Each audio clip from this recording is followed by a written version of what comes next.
This is Land of Havilah with the book of Ezra, the 15th book of the Bible. It picks up where 2nd Chronicles left off. To hear the books of the Bible in order, start with Genesis, but if you're new to the Bible, it's better to start with one of the Gospels, such as the Gospel of Luke or Gospel of John. Here we'll read the entire book of Ezra, and every few verses we'll give a brief comment as usual.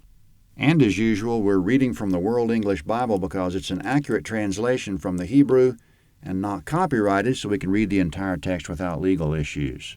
Our name Land of Havilah comes from Genesis chapter 2. It's a place with everything, all the good stuff. We're flipping over here from our recording of 2nd Chronicles. On the last page of 2nd Chronicles, God wiped Israel off the map. He expelled them from the land in all directions, especially eastward to various parts of the Babylonian kingdom. At this point, it seems that God's promise to Abraham, Isaac, and Jacob has failed, the promise that he would give their descendants the land forever, Genesis 13:15, 26:3, and 28:13. But according to the unlikely prophecy of Jeremiah, nothing of Yahweh has failed because Yahweh's word, according to Jeremiah, is that Yahweh will give the Israelites in captivity a heart to know him, that they'll repent, return to him, and he'll return them to the land.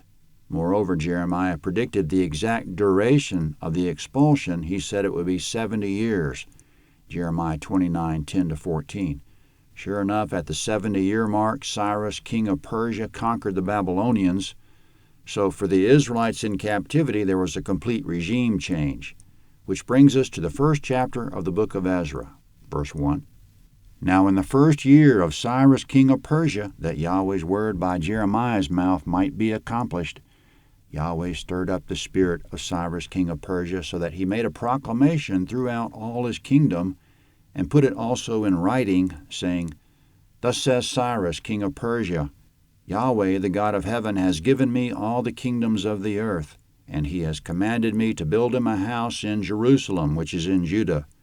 Whoever there is among you of all his people, may his God be with him, and let him go up to Jerusalem, which is in Judah, and build the house of Yahweh, the God of Israel. He is God, which is in Jerusalem. Whoever is left in any place where he lives, let the men of his place help him with silver, with gold, with goods, and with animals, in addition to the freewill offering for God's house, which is in Jerusalem. Comment in verse 1, this is the first year of Cyrus, king of Persia, meaning it's the first year since he overthrew the Babylonians. It's around this time that the text begins to call the Israelites and Judeans, Benjamites, priests, and Levites, begins to call them Jews more and more. Now that Cyrus has taken over, the Jews are no longer Babylonian captives, they're Cyrus's captives. In verse 1, Yahweh stirred up Cyrus to make a proclamation of release of captivity to the Jews. In verse 3, he didn't claim Israel to be his people. He said Yahweh was God and that Israel were Yahweh's people. So for this, he's a great hero of Jews and Christians to this day. The basis of it was in verse 1 that Yahweh stirred him up to take that attitude, to make the proclamation he did. Specifically in verse 2, Cyrus wants Yahweh's people to return to the ruins of Jerusalem and rebuild the temple. This is a giant prophecy fulfilled in addition to the prophecy of Jeremiah, because 150 years previous to this, before Cyrus was born, before there was even a captivity, Isaiah called Cyrus's name. Quote, Yahweh says of Cyrus, He is my shepherd, and shall perform all my pleasure, even saying of Jerusalem, she will be built, and of the temple your foundation will be laid. End quote. So Isaiah predicted Cyrus's name, that he would shepherd Israel, and that he would proclaim that Jerusalem and the temple should be built. At the time of the prophecy, Jerusalem and the temple didn't need building. They were just fine. But as of here in Ezra chapter 1, Jerusalem and the temple have been lying in waste for 70 years. The Babylonians burned the city in general, tore down its wall, completely looted the temple, and burned it down, 2 Chronicles 36:19. Jerusalem's not a very attractive place for anyone to be right now unless Yahweh puts it on his heart to go there. But now the Jews are beginning to lose their language, culture, and knowledge of Yahweh unless they've been actively seeking him in captivity. So there'll only be a remnant that even wants to return, and Cyrus knows it. He said in verses 3 and 4, let Yahweh's people either return, or if they don't want to do that, they should lend material support for the returnees and for the rebuilding of the temple. Put the support in the hand of the returnees, he said. So how did Yahweh's people respond? Verse 5. Then the heads of the fathers' households of Judah and Benjamin, the priests and the Levites, all whose spirit God had stirred to go up, rose up to build Yahweh's house which is in Jerusalem. All those who were around them strengthened their hand with vessels of silver, with gold, with goods, with animals, and with precious things, in addition to all that was willingly offered. Comment in verses 5 and 6, according to Cyrus's decree, some Israelites rose up to return, and others stayed where they were but contributed material support. They gave it directly to the returnees.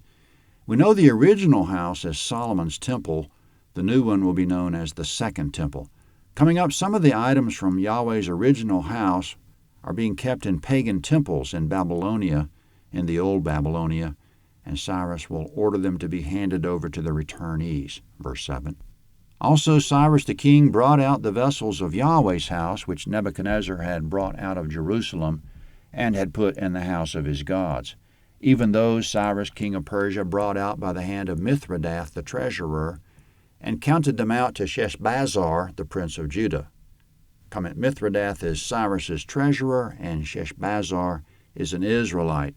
He's Cyrus's choice for governor of the returnees, Ezra 5:14, but his name will appear only a few times. Sheshbazzar will be in charge of making sure those valuable vessels make it to Jerusalem. Coming up, the inventory of them, verse 9. This is the number of them: 30 platters of gold, 1,000 platters of silver, 29 knives, 30 bowls of gold, 410 silver bowls of a second sort, and 1,000 other vessels. All the vessels of gold and silver were 5,400. Sheshbazzar brought all these up when the captives were brought up from Babylon to Jerusalem. Comment, Ezra 2's next.